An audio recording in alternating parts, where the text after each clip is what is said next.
against a woefully unprepared Pittsburgh Steelers team. Guys, my Cleveland Browns, with my guy Baker pulling off the upset. Mike Vick back with us now. Mike was last night. Hey, no name calling. I'm just here doing my job. Mike, was last night more about the Browns' resilience or the Steelers' struggles? And ignore anything coming out of Brandon's mouth. Thank you very much. Go ahead, Mike. It was a little bit of everything. I spent the first quarter trying to figure out what the hell just happened. Like, I'm looking at, my Steelers, and I bleed black and gold too. And I'm kind of distraught. And look, the high snap, I understood that. That can happen at any given time. There's a little anxiety in this with the center, and you got a guy over top of you, and it's the playoffs, and so this happens. And Vick, then would you have dove on it? Vick, sorry to interrupt. Would you have dove on it if you were Ben? Would you have dove on it?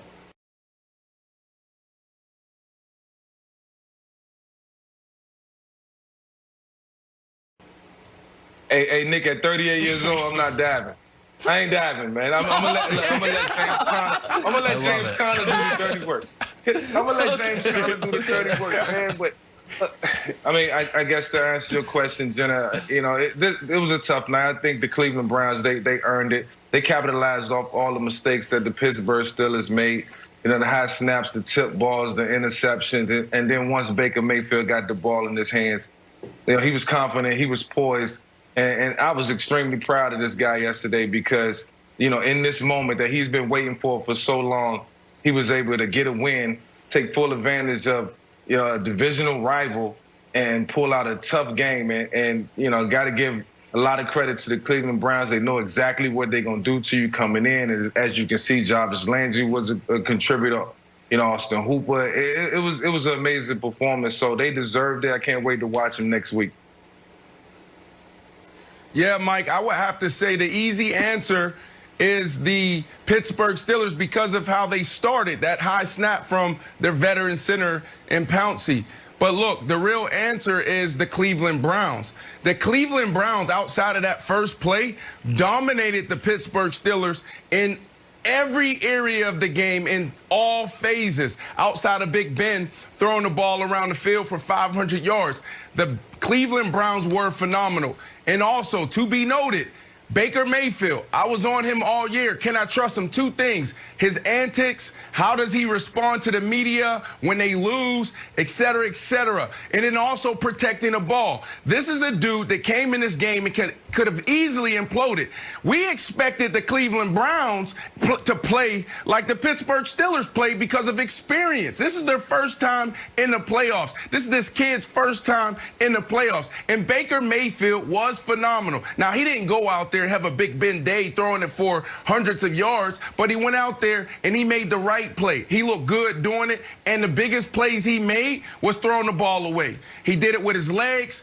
Nothing was there. Escape, get out the pocket, run out of bounds. He also had a big opportunity, and this is when I said, okay, maybe this kid got it. It was a big third down. He had a 20-yard in cut coming in from the left. Corner was driving. Safety was driving. He was biting at the chumps. He really wanted it, and he dirted it. He threw it in the dirt to live to see another down. Yep. Baker Mayfield, if he continues to make that decision, those type of decisions in those situations, he can easily beat the Buffalo Bills. They can easily beat your Kansas City Chiefs, Nick. Well, we'll get to that. We'll get to that later in the week. Let me keep the people in Cleveland. Let me keep the people of Cleveland on my side.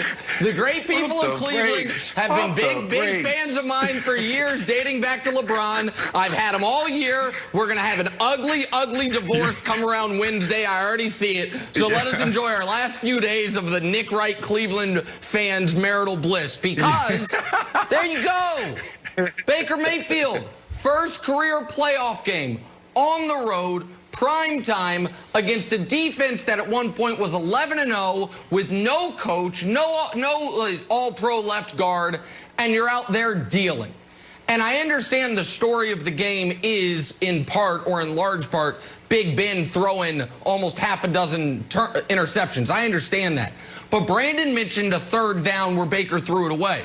There was a 3rd and 4 early where he found, I think it was Chubb, and it was a touchdown. There was a 3rd and 6 later where he ran right to the sticks for a critical first down. And when the game was somewhat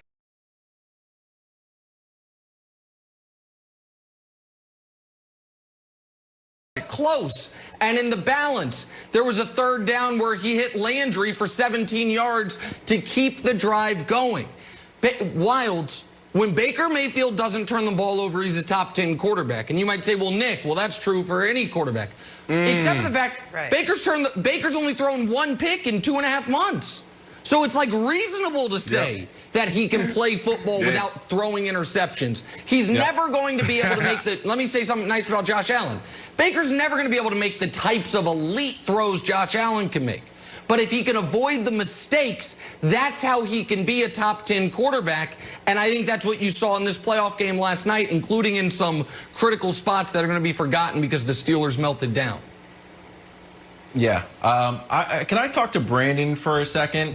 Can you put Brandon on the screen with me, Katana? Because I don't want... do you see who we had on the show this morning? This is the second time we did. We're getting analytical Brandon. Like, oh, you know, I'm Baker Mayfield. What happened to, like, I grew up in Pittsburgh, Brandon, and the Steelers are going to the Super Bowl, Brandon, and they're 28-0, but Baker Mayfield's doing a good job, Brandon. How did that guy take this game? Because Kevin Stefanski was in his basement, and the Steelers were the team that weren't ready. So I just want to see where you're emotionally at, and are you mad at the Steelers at all for either A, not coming out to play, or B, for resting guys last week? Because Mike says like that can happen any play. Like, A, I get it. It certainly can happen after you take a whole week off and supposed to be prepared, but you come out not ready to play. Of course you would call me out, Wilds. Yes, I picked the Pittsburgh Steelers to represent the AFC in the Super Bowl. Because of this year, COVID-19 and all the different protocols around it, I thought they had the defense. I thought Big Ben coming back healthy and Mike Tomlin with the leadership will be able to get it done. But the reality is this, and Nick, you talked about it last week. I think it was Friday. You said this team only played 1 good half in the last 5 or 6 weeks. So coming into this game, we knew that this team wasn't really hot, and we knew they were struggling. They had 1 really good game where 1 half against the Indianapolis Colts, and that's it. This is not a good team. The Cleveland Browns were the better team, period. Well, and I'll add something to it. Wilds, I endorsed the Steelers giving their players a bye in Week 17. But forget the rust part of it. That's how Cleveland got in. If the Steelers play everyone and win, Miami's in. Like, now, maybe Cleveland could have won anyway, but the Steelers set up to play the Browns. They rested everyone. They were fine losing, saying we're going to get the Browns at home and we're going to beat them, and they got annihilated.